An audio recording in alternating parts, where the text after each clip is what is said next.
Scene shift হয় কোরিয়ায়, যেখানে একটি ছেলে দেয়ালের গর্তে ড্রাগস লুকিয়ে রাখছিল। কিন্তু তখনই আন্ডারকভার এজেন্ট তাদেরকে ধরে ফেলে। এদের একজন সাথী বাইক নিয়ে পালাতে যাচ্ছিল।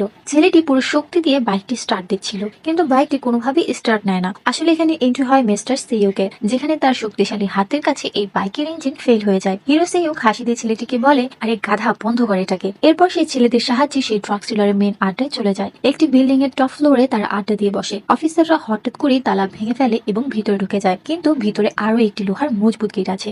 সিউক সেই পাঁচজনকে দরজা খুলতে বলে, কিন্তু তারা সিউকের মজা নিতে থাকে আর সেই ড্রাগস গুলোকে নষ্ট করতে থাকে। তার ড্রাগস গুলোকে টয়লেটে ফেলে দেয় এবং মোবাইল ওভেনে গুলিয়ে দেয়। তখন সিউকের সাথে অফিসাররা বলে, আমাদের তো এই দরজা খুলতে কোনো মজবুত কিছু লাগবে। কিন্তু সিউক তার সাথীদের বলে, তোমরা সরে দাঁড়াও, আমাকে ট্রাই করতে দাও। আর সে ওই দরজাটি জোরে নাড়াতে থাকে। কিছুক্ষণ পর দরজা উঠে আসতে থাকে। জি হ্যাঁ, মিস্টার সিউক তার শক্তি দিয়ে দরজাটিকে উপড়ে ফেলে, আর এরপর শক্তিশালী খুশির সাথে সেই ফাজিল গুলোকে ধুলাই শুরু করা হয়। এখানে এই পুলিশ অফিসাররা আরেকটি কথা জানতে